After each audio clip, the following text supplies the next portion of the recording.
ખેલૈયાઓ માટે માઠા સમાચાર. નવરાત્રીમાં વરસાદ ખેલૈયાઓની મજા બગાડે તેવી હવામાન વિભાગની આગાહી.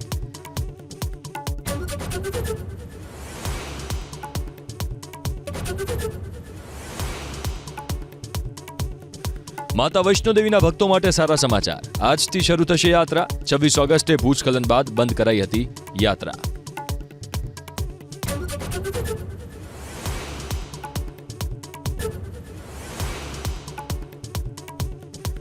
પ્રધાનમંત્રી નરેન્દ્ર મોદીના જન્મદિવસ પર અનોખા સેવા યજ્ઞનું આયોજન. રાજ્યભરમાં 10,849 સ્પેશિયલ કેમ્પ.